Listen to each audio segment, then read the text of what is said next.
Magnetism is everywhere and in nearly everything. It is one of the four fundamental forces of physics, the forces that keep the universe itself together. The sun is constantly ejecting material, from radiation to X-rays to solar flares to coronal mass ejections. The reason these ejections don't routinely hit us is that Earth is protected. It's called the magnetosphere, a gigantic magnetic field generated by the planet's churning core. It extends out 43,000 miles. Earth's magnetosphere repels the magnetized plasma from the sun.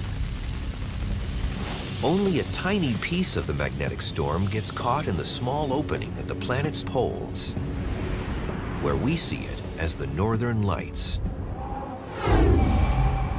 But where does the planet's powerful magnetic force come from? The magnetic field is actually generated by forces deep within the planet. Earth's magnetic field is not a stable, static thing. It's changed quite a lot over time. Earth's magnetic dynamo can change direction. The North and South Pole can literally flip. Exactly what causes the poles to reverse is not completely understood. All we know is that it happens.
Earth's magnetic pole movement and Earth's field weakening are related to one another, and Earth's magnetic poles are getting ready to flip.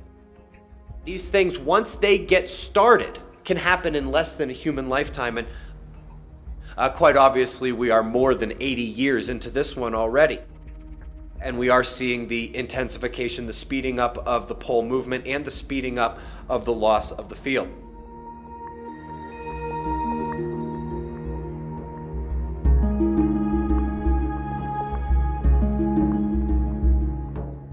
Our sun's magnetic protective bubble is dropping in strength, and that is expected to continue as well. We are right now coming out of the grand solar maximum since the end of the glacial period. We are about to see a tremendous drop into grand solar minimum. A weaker sun means less magnetic protection from the rest of the galaxy and, again, those far away.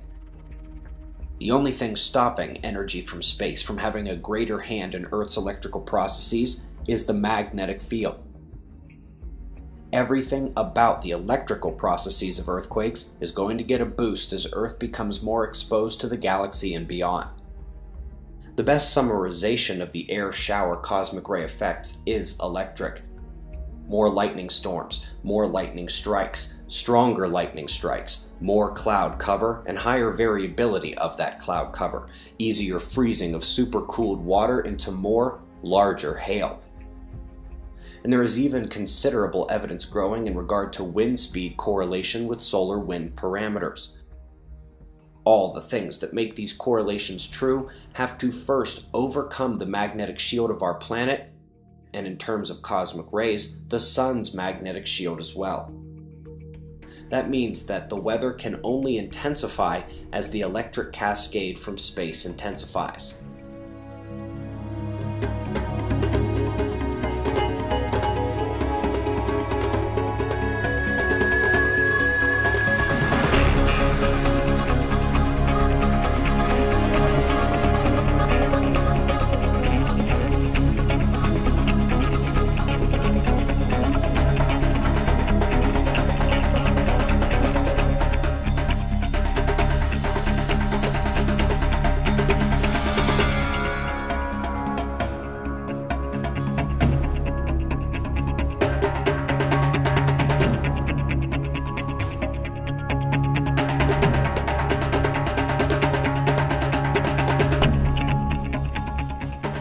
A recent paper in Geosphere explores the effects that a strong volcanic eruption would have on a modern globalized society.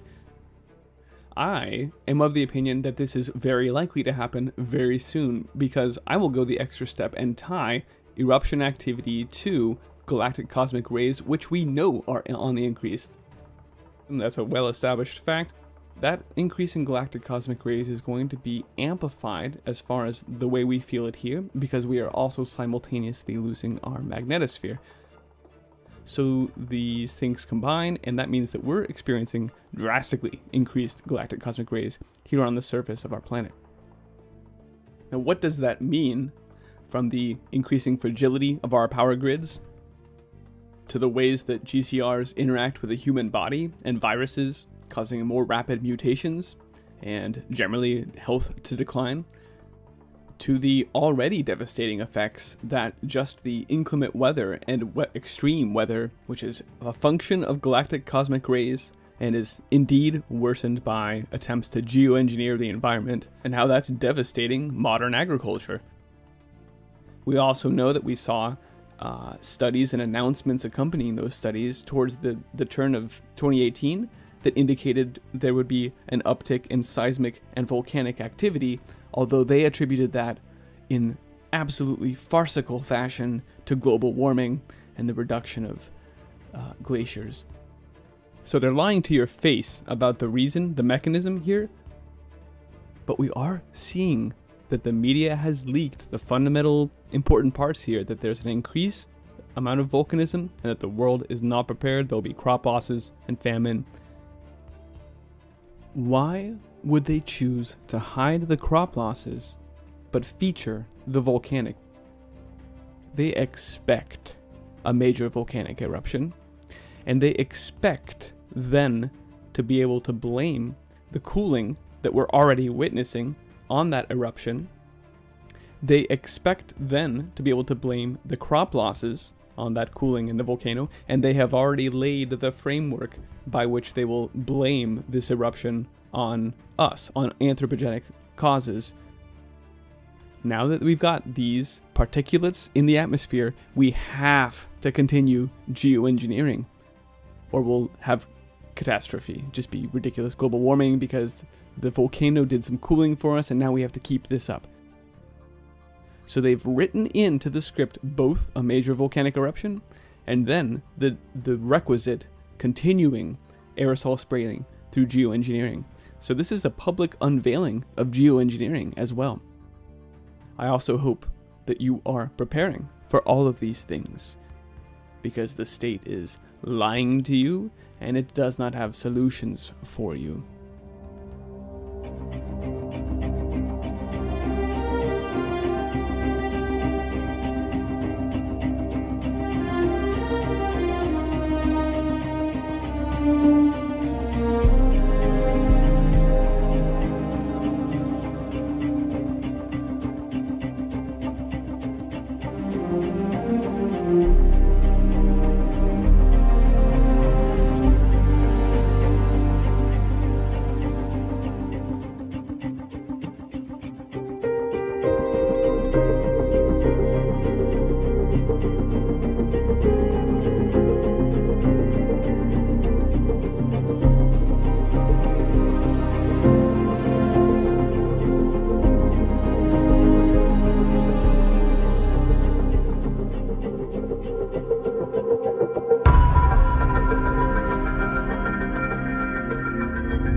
under international law, millions of Palestinian refugees have the right of return to historic Palestine.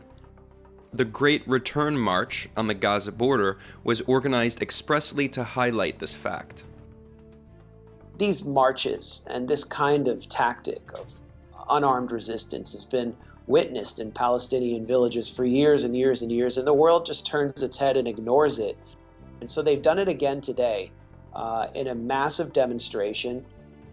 They just simply marched to the border, and they were cut down by Israeli snipers. And, complete silence from mainstream American media. I've been sitting around watching CNN and MSNBC off and on today, but nothing about this. People do use the language of clashes on the Palestinian side, but if you're a Western reader, the language of clashes does obfuscate the imbalance in power, because you have Israeli snipers with advanced sniper rifles, barrages of tear gas, those rubber bullets, and as I mentioned, artillery is actually being used against these protesters.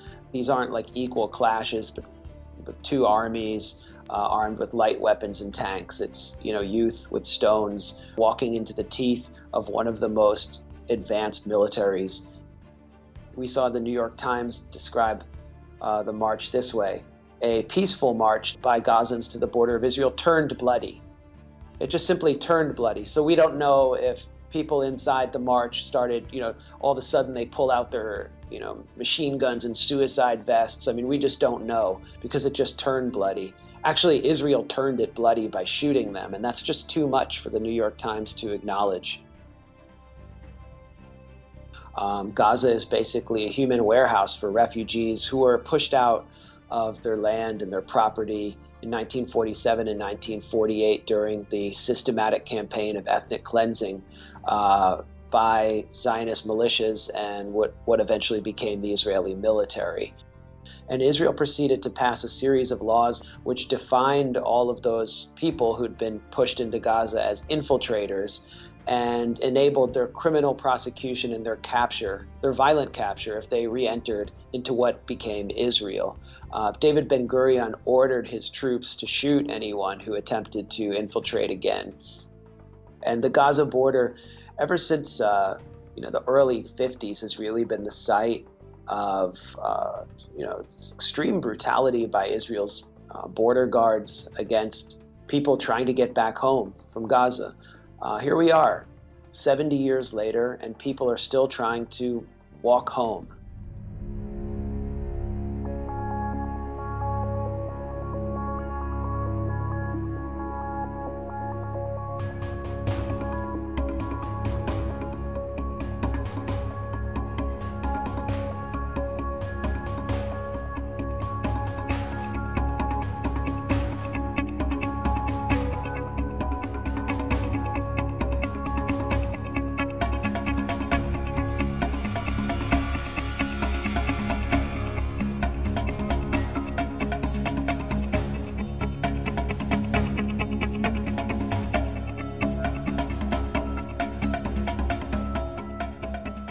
When there is dissent expressed in the United States against policies of the Israeli government, people here are called anti-Semitic. What is your response to that? It's a trick. We always use it. When from Europe somebody is criticizing Israel, then we bring up the Holocaust.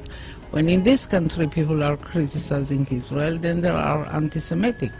And the ties between Israel and the American Jewish establishment are very strong.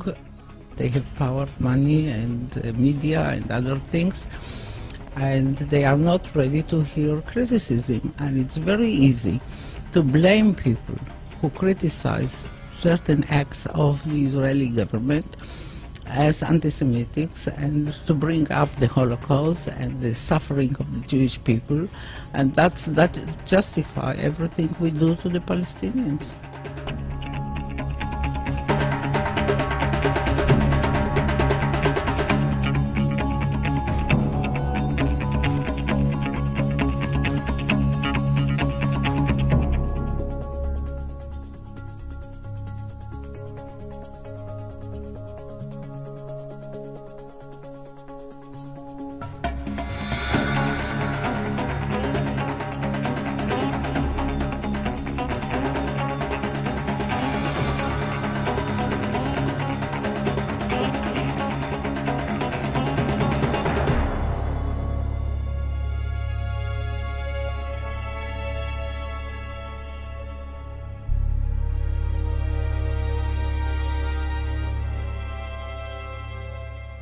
Israel tiene una cobertura mediática internacional y el apoyo estratégico de los Estados Unidos fundamentalmente para que pueda hacer con el pueblo palestino lo que viene haciendo desde hace ya casi 70 años, es decir, masacrarlo para robar sus tierras, para eliminar la palabra Palestina de los mapas del mundo, simplemente la eliminación de Palestina y los palestinos como un paso para otros fines todavía más complejos y peligrosos.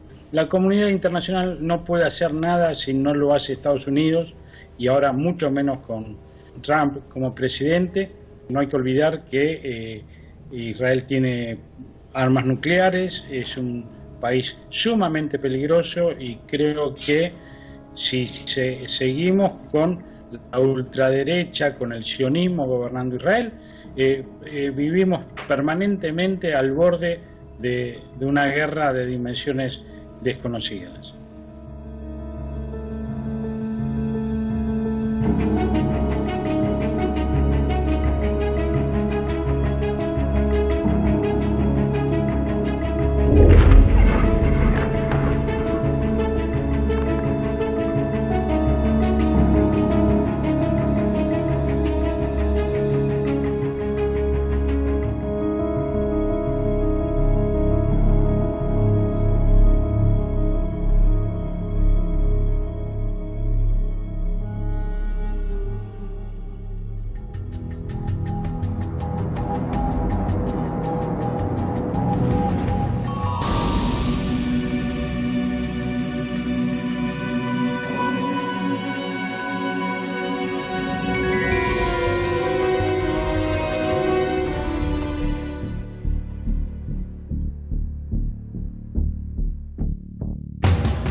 Russia's never going to be our friend.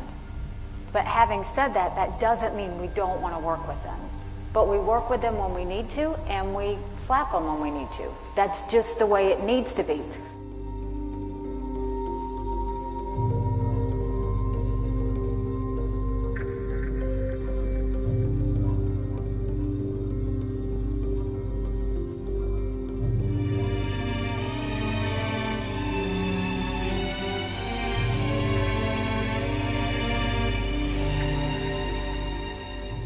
Я думаю, что мы в определенной степени присутствуем при таком совершенно уникальном моменте. Мы никогда не были... Мы знали из истории, например, упадок Римской империи.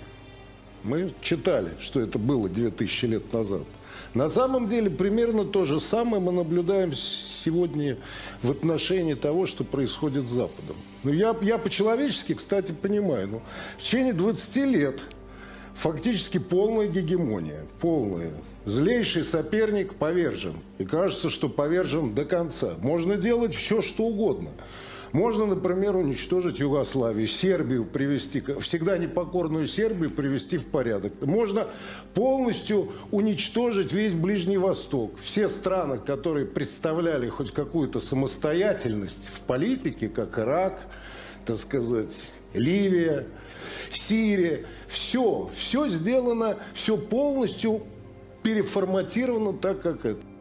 Вдруг возникает опять то, что было повержено, то, что казалось обречено, то, что уже уничтожено до конца. Вдруг это все возникает здесь на Востоке и опять предъявляет какие-то нам, так сказать, это. Но с этим очень трудно смириться. И по-человечески можно понять. Терять это невозможно. Вот мы говорим, идет формирование многополярного мира. Вот оно идет. Но только один полюс никак не хочет с этим смириться. И он не смирится с этим. Он будет продолжать и будет продолжать вот эту войну без правил. Мне кажется, пока Запад не выпьет всю чашу до дна, он не успокоится. Но он и выпьет, никуда не деться. Исторические процессы невозможно остановить и затормозить. Главное, чтобы эти исторические процессы, вот в данном случае, не привели к какому-то очагу, который может породить войну. Ну, действительно, непонятно, как с Трампом вообще-то, ну, даже встретиться, как с ним можно разговаривать? Он то объявляет, что Америка должна из Сирии уйти вдруг, то он объявляет, что он встретится с Путиным, и потом, то он объявляет, что и ничего не происходит. С Сенатом можно разговаривать? Нет. С Конгрессом можно разговаривать? Тоже нет. Но получается все-таки, что именно все более я убеждаюсь вот в этом мнении, которое сами американские политологи, что вообще сегодняшние Соединенными Штатами управляет финансовая олигархия. Вот те самые люди, которые контролируют Федеральную резервную систему. А с ними действительно невозможно разговаривать. Они находятся где-то вне политической жизни. Как бы. Хотя именно они, видимо, принимают основные решения. И в этом проблема сегодняшнего мира. Вот в этом ситуация.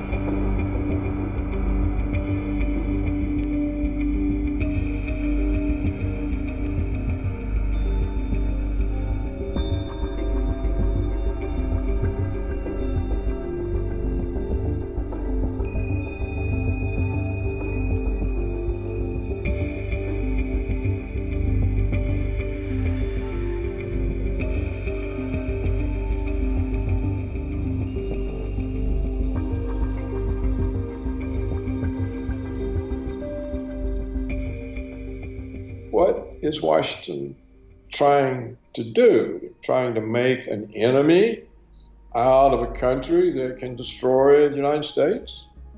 I don't see how it could be, because the United States and NATO are no match whatsoever for Russia and China. I think maybe what Washington is trying to do is to convince those Russians in the government in Russia and among the financial economic elite that if they don't somehow get rid of Putin, they're going to have all their relationships cut off with the West. The West is no longer going to be the dominant force in the world. It's not going to have the ruling ideas. And I think Russia will end up leading with China.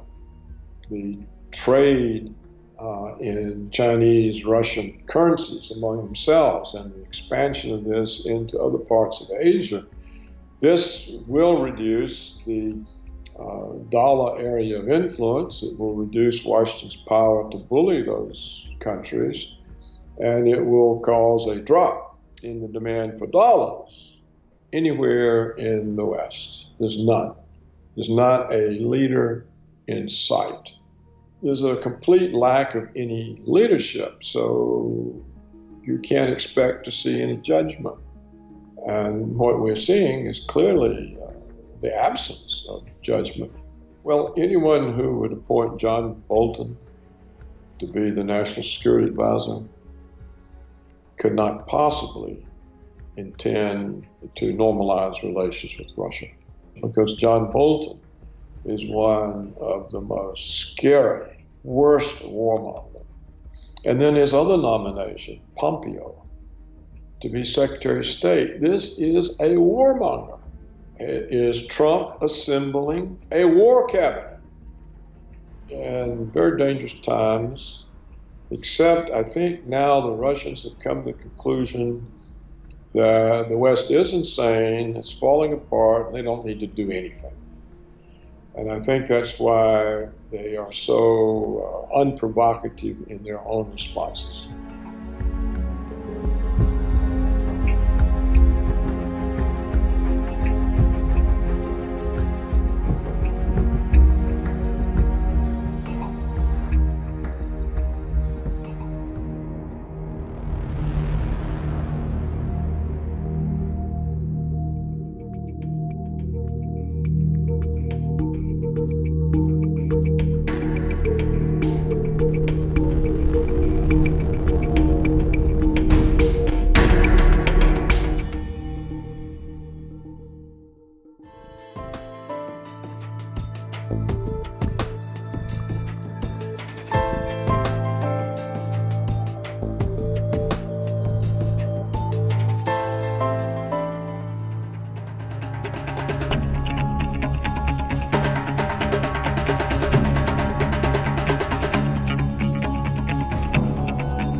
I think we live in an era of false flags. Particularly since the Second World War is when false flags truly became done with sophistication, almost like a science. And the leader of them is certainly the United States. If there were an Olympics of false flags, the US would get the gold. Israel would get the silver, and I think Britain would probably get the bronze. You know, what that means is it's the US and its closest strategic allies are the leaders. I'm not seeing many false flags coming out of Russia, for example. Now, at one point when I realized that a lot of these false flags were American initiated or initiated by America's strategic allies, I started asking myself, well, why is this so? I think the answer is, at least in large part, because the United States is at a point where it is this close, I think, to total global domination. So it's America's game here, and they're trying to eliminate all rivals. To do that, they need to control all of the resources of Africa, Middle East, and Central Asia, that stretch of the world. It is essential to take control over all of it.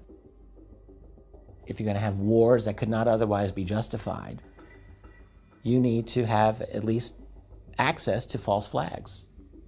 Because the thing is, you've got to be able to engage the population enough to convince them that these types of wars are necessary. And the only way you're really going to do that is, at least at times, the ultimate propaganda weapon in the toolkit, and that's the weapon of the false flag. You kill people, you blame it on another party, and you say it is necessary for us to do something about this, to save lives, you know, for democracy and for whatever, when in fact the real reason is to take over oil fields or to steal money out of bank accounts or to secure, you know, geographic areas for pipelines, natural gas pipelines, and things like that. The other reason that there's only a few nations that do false flags is, you need really top-of-the-line covert operations teams. And the U.S. has certainly got them. Israel certainly got them. Britain certainly got them. But the other problem that you have is you need to have total control over mainstream media. You must have total compliance. And Russia does not have that with the global media, by and large. The United States does. Britain does. Israel does. They can be assured when something goes down, they're going to have a totally sympathetic global media that will work hand in glove with them, and that will basically block out uncomfortable questions and the like. And I think that is why the United States is the leader in false flags these days. They've got the motivation, they've got the ability, and they've got control over the media, which is essential. One of the things, for example, that I'm noticing with these false flags is the creation of slogans, almost like a marketing campaign. So we have Je suis Charlie, you know, with Charlie Hebdo shootings. We have with the Boston Marathon bombing, the slogan Boston Strong. And it's a mind control thing. It's all propaganda. It's a way of getting inside people's heads, screwing with their heads, using those emotions, this feeling of tragedy that everyone shared on that day, and using it against us. That's really what these slogans are part of, these false flag operations, I think. The other thing to be wary of with a false flag is whenever you see the media instantly jumping on the culprit, instantly identifying who's responsible, be wary. There's something very suspicious about this, and we see this more and more. Something big happens, something dramatic and shocking happens, and boom, we know who did it right away. But the level of evil that we are talking about here with something like a false flag, I really think most people they just can't conceive of it. And they don't want to. When you learn about something like false flags, that just opens up an entire world of responsibility that I think most people would just prefer to avoid, to be honest with you.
anthrax scare of late 2001 was widely seen as a follow-up to the 9/11 attacks, and a sign of things to come at the dawn of the so-called War on Terror. Beginning in late September and continuing for several weeks, multiple anthrax-laced letters were mailed to various media offices and the offices of 2 US senators, killing 5 and injuring 17. It did not take long, however, for the neocons in the Bush administration to start insinuating that the anthrax scare was tied to their 2 favorite boogeymen, Saddam Hussein and Osama bin Laden. And this fit with a narrative which certain people had been trying to push from very early. And that set things up very nicely for 2 invasions, of course, Afghanistan and Iraq. The only problem with that story is that it was a complete lie. As we now know, of course, the anthrax attacks were a false flag event. By early 2002, it was confirmed that the anthrax had sourced to the US Army Medical Research Institute for Infectious Diseases at Fort Detrick, a key facility within America's own bioweapons program. And that false flag was aided by the government officials and corporate media talking heads who were happy to propagate this false story in the lead up to the war in Iraq. The legacy of that war remains with us today. The Middle East, including Iraq itself, remains in chaos, a direct result of the illegal invasion and occupation of that country. An invasion and occupation that was sold to the public on the back of brazen lies and outright fabrications. The anthrax attacks themselves remain a case study in how a false flag event can be used to whip the public into hysteria and be led into supporting illegal wars of aggression.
This is a carefully constructed drama as part of the propaganda campaign that has been building now for several years in order to justify the actions of NATO, Britain, the United States towards Russia.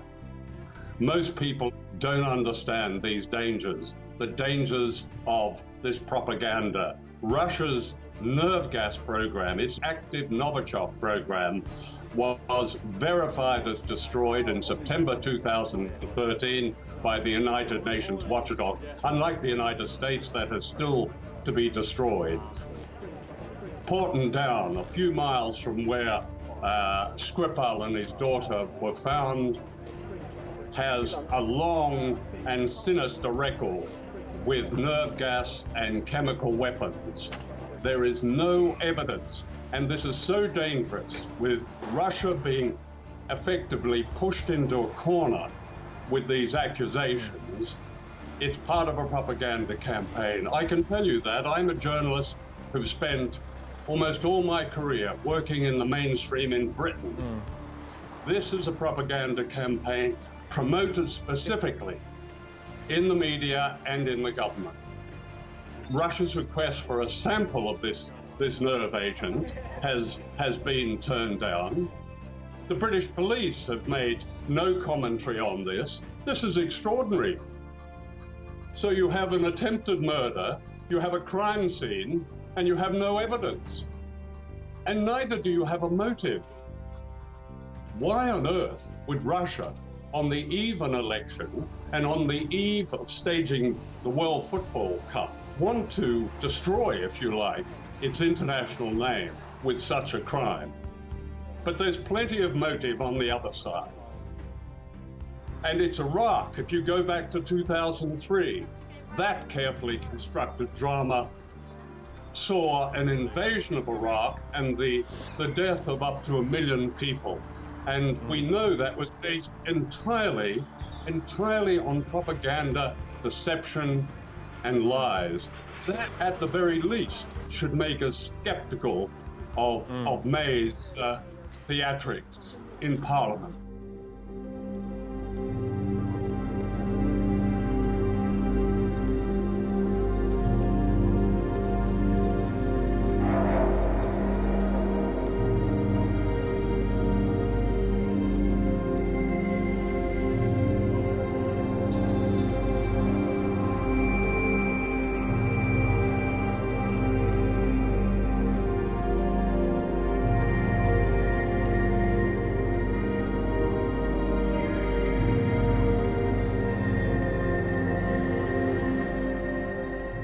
Der Fall der Vergiftung des russischen Doppelagenten Skripal in der britischen Stadt Salisbury. Eindeutig eine False-Flag-Attacke mit dem Ziel, die russisch-westlichen Beziehungen zu untergraben und weitere Begründungen zur Aufrüstung gegen Russland und für weitere Kriegshetze und Kriegstreiberei zu finden. Und es kann so sein, dass der ja schlampig geplante und schlampig durchgeführte Angriff auf den russischen Doppelagenten überhaupt nur ein Test war, inwiefern die dumm gehaltenen, desinformierten NATO-Bevölkerungen tatsächlich hinters Licht zu führen sind. Aber jetzt wird es ungleich ernster. Es ist dem russischen Generalstab nahegebracht worden, dass die US-Truppen in Atanf im Südwesten Syriens dabei sind, syrische Milizen zu trainieren und auszurüsten mit Giftgaswaffen, um eine False-Flag-Operation mit Giftgas durchzuziehen.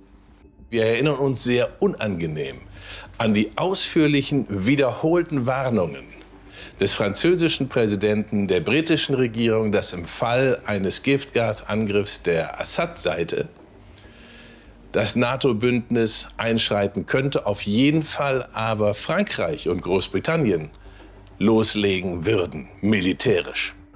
Jetzt haben die Russen tatsächlich erstmals ganz klar gesagt, sollten die USA angreifen, insbesondere natürlich Damaskus mit der Luftwaffe, dann würde Russland zurückschlagen.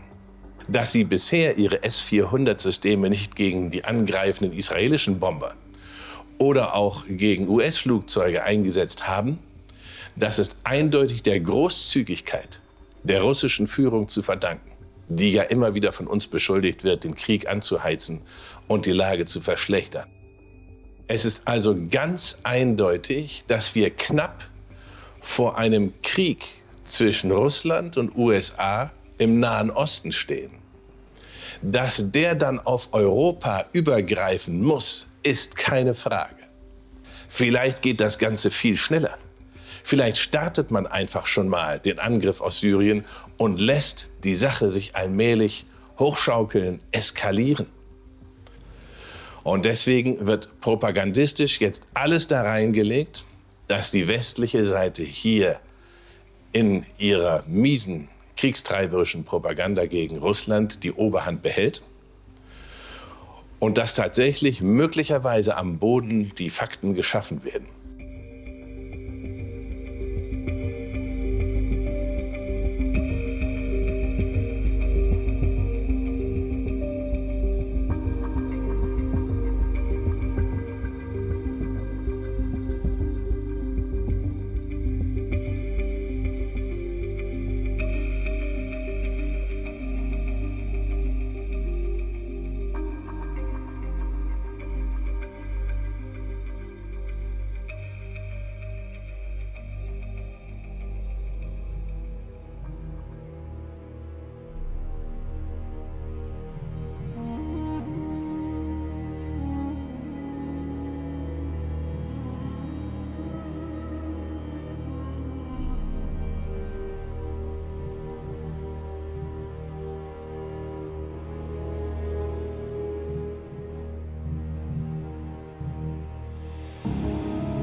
30 seconds to go. Number 71 Papa Golf, negative. Okay. A UFO. Yeah. At 1095, let me know if you see anything pass over you here in the next 15 miles. I don't know what it was. It wasn't an airplane, but it passed us going the opposite direction. Hey, it's Myriad 1095. Yeah, something just passed over us. Like a, don't know what it was, but it's at least 2,000-3,000 feet above us. Yeah, it passed right over the top of us. Was it a Google balloon? UFO.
Es en el espacio donde reside el mayor de los peligros.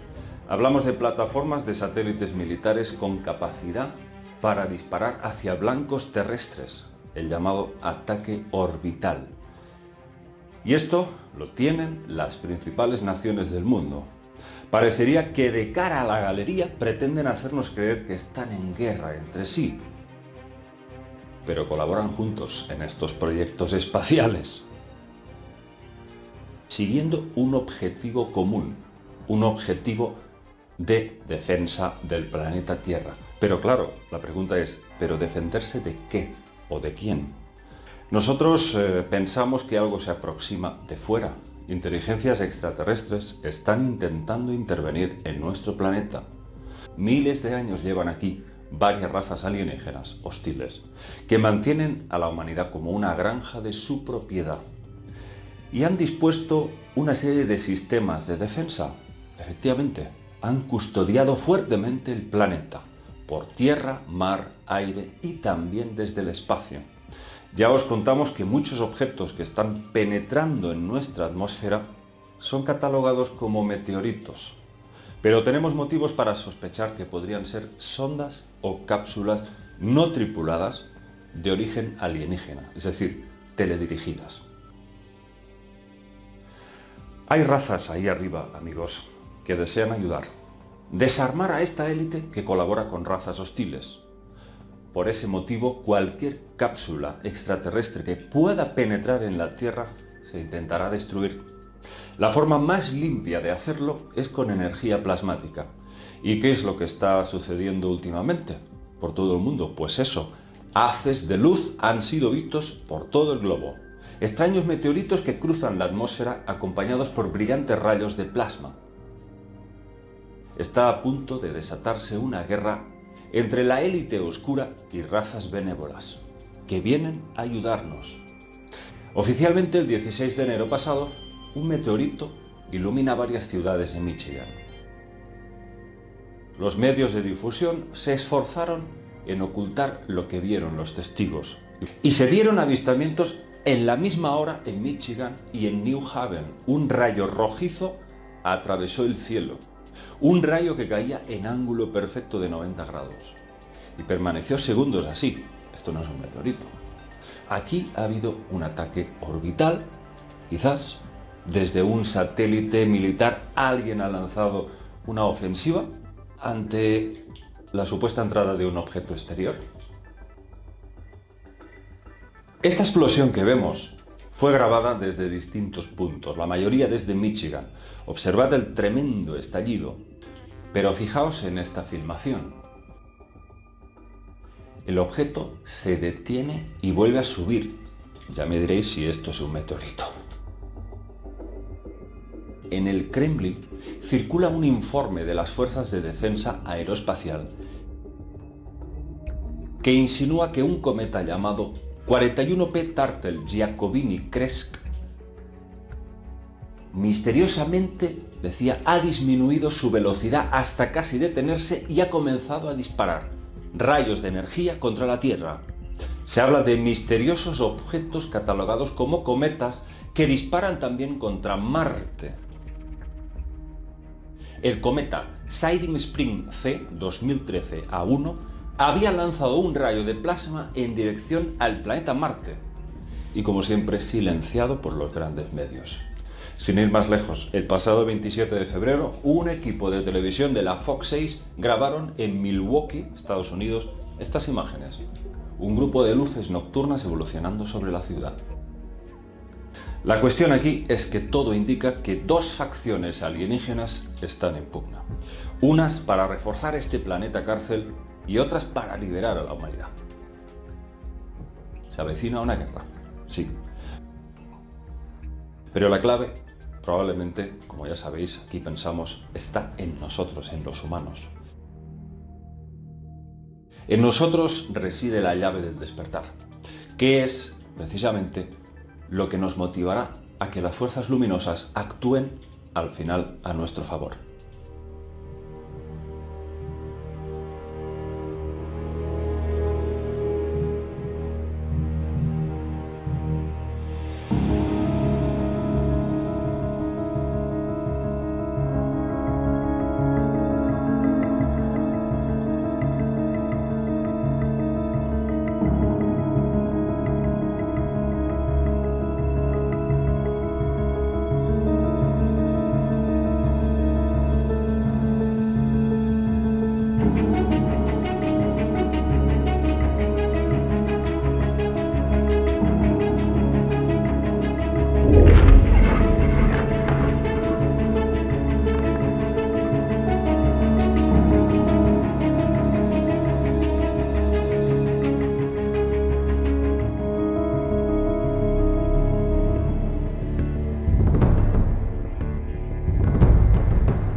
Ja, diese junge Frau meditiert.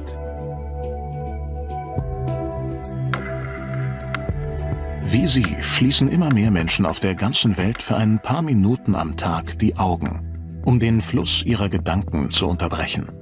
Noch nie waren fernöstliche Traditionen und westliche Medizin so eng miteinander verflochten. Die Meditation ist inzwischen auch in der westlichen Gesellschaft angekommen, da zahllose wissenschaftliche Studien belegen, dass sie wirkt. Sie beeinflusst unser Gehirn und unsere Gesundheit. Was den Geist berührt, berührt den Körper und umgekehrt. Das ist ein fantastischer Dialog. Meditation und Medizin sind in zunehmendem Maße zwei Seiten ein und derselben Medaille. Immer mehr Ärzte lassen heute jahrtausendealte Traditionen in ihre modernen Behandlungsmethoden einfließen. Achtsamkeitsmeditation nennt sich ihre moderne Form, die unsere Aufmerksamkeit auf die Vorgänge in unserem Inneren lenken will, auf unsere tiefen Gefühle und körperlichen Empfindungen. Viele wissen gar nicht, ehe sie selbst zu meditieren beginnen, dass die Meditation eine überaus körperliche Erfahrung ist. Sehr viel mehr als ein tiefes Nachdenken oder Betrachten von Gedanken.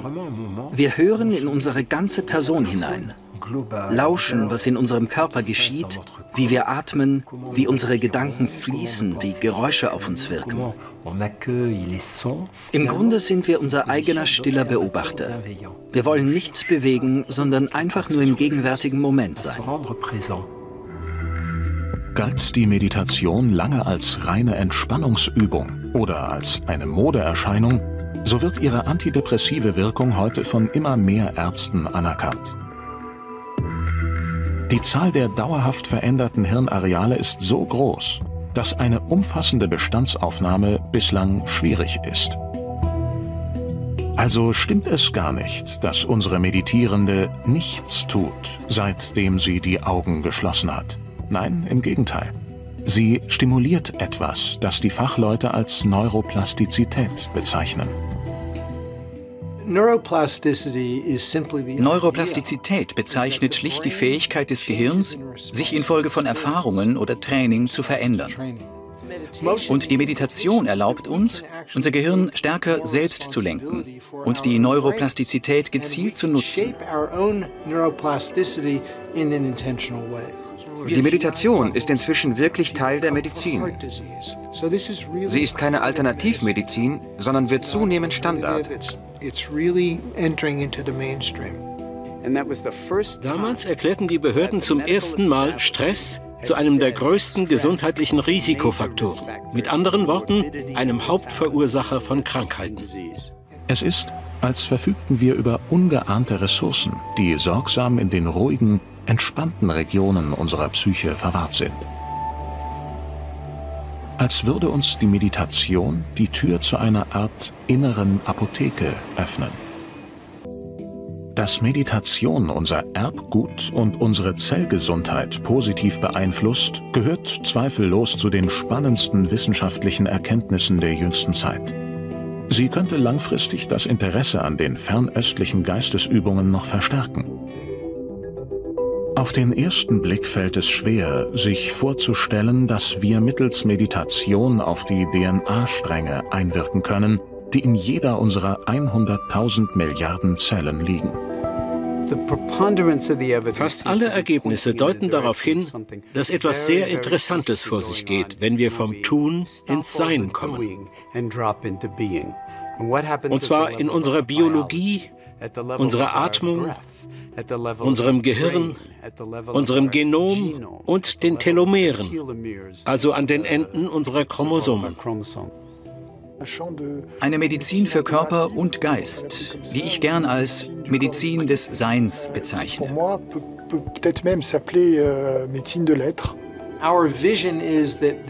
Wir haben die Vision, dass Meditieren irgendwann zum Alltag gehören wird wie Zähneputzen. Wir gehen achtsam mit unseren Zähnen um, indem wir sie täglich putzen und pflegen. Und genauso achtsam sollten wir mit unserer Seele und unserem Gehirn umgehen. Wir alle können es lernen. Lernen, achtsam zu sein. ein paar Minuten in uns selbst zu versinken. Jeden Tag.